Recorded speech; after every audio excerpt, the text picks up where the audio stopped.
Hey everybody, Rob here. It's time for a new malicious compliance story. Couldn't join a club that would have you? Let's jump right in.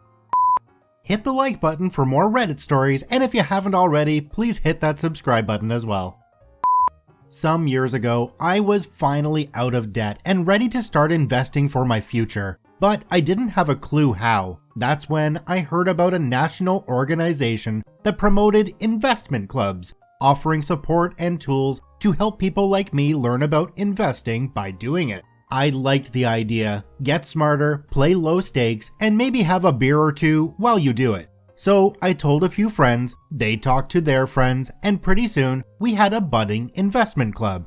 Since we were all friends of friends, organizing went smoothly. We elected officers and adopted a simple charter based on the national group's templates.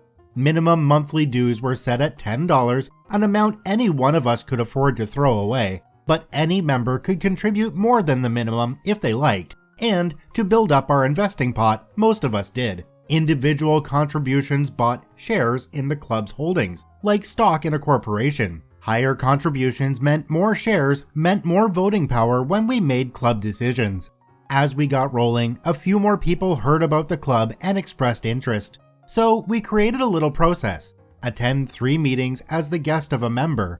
Then, if you're still interested, club members decide whether to offer an invitation. We always did. Sign the charter, pay this month's dues, and you're in. Most new members paid extra for at least a while to catch up to the voting power of the founding members, so everyone stood on more or less equal footing. By year 2, we had settled into a friendly routine, holding monthly meetings that were one part socializing, one part learning, and one part considering what to do with our growing little pot of cash. We picked a few stocks, started buying a few shares at a time, and portfolio performance was added to the monthly treasurer's report. We cheered each modest gain and learned from our small losses. Then came Pat. Pat was an outlier in our friend group. Most of us knew her, but few knew her well. She had a reputation for being a little too loud, a little too blunt, a little too cocky, a little too rude. But she was also known to be smart. In a club focusing on learning, more smart couldn't hurt, right?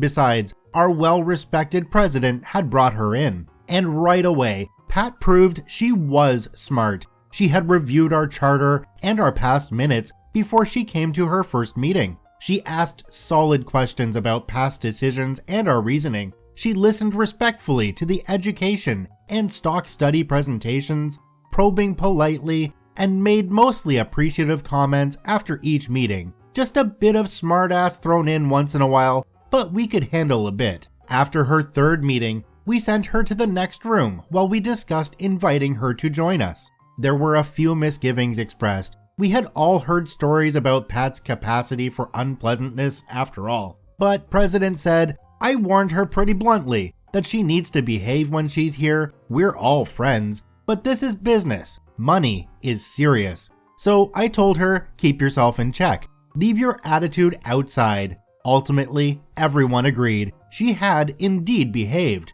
We had no reason to doubt her sincere interest. So we called Pat back in, and President said, Congratulations, Pat. Just pay your dues and sign here. With a flourish, Pat handed Treasurer a $10 bill, and everyone applauded as she signed the charter. Then she said, Thank you all, thank you, but frankly, you really don't have any way to keep me out.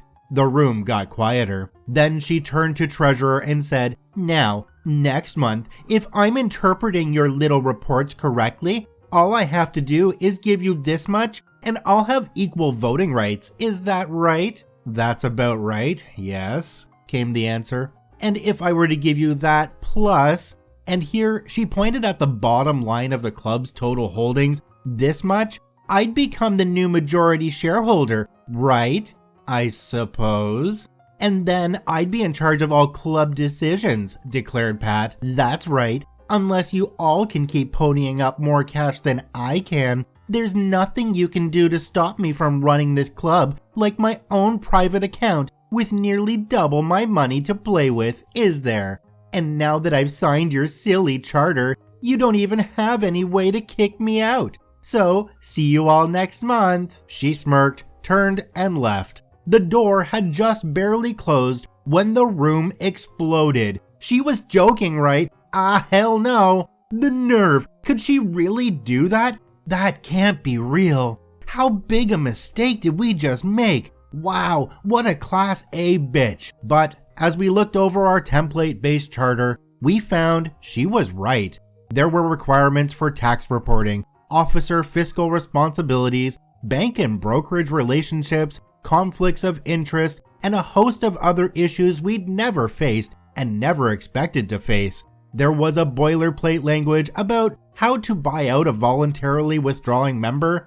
There was a provision allowing us to involuntarily withdraw someone who didn't keep up with dues and/or attendance. But we had no cap on individual member contributions and no provision allowing us to kick out a stakeholder so long as they continue to pay their dues and attend the meetings. And we now realized that if she could make good on her threat to buy majority holding, Pat could simply outvote any attempt to amend our charter. A more elegant solution probably existed, but within 20 minutes, someone came up with the nuclear option. 2 minutes later, we agreed to launch it. We accepted assignments, then went our separate ways to prepare for next month's meeting. That evening, everyone arrived a bit more promptly and settled a lot more quietly than usual. Pat looked smug as she took a seat, seeming not to care that no one spoke to her. She was ostentatiously fanning herself with a personal check.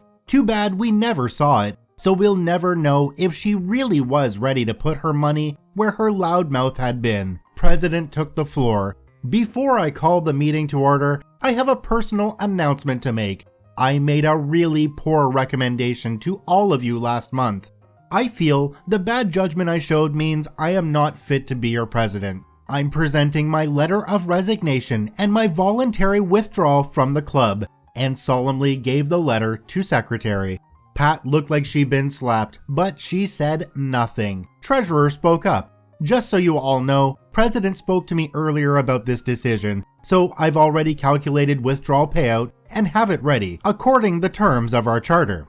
And President took the check. Vice President spoke next. President, you weren't alone in that decision. I voted with you, and I also regret my poor judgment. Here is my letter of resignation and withdrawal. Treasurer said, and here is your withdrawal payout, prepared as we discussed. And on it went, in small clusters at first, then all in a rush. Each club member declared they'd made a terrible decision, presented a letter, and collected an already prepared check. Sometime during the rush, Pat stopped being silent.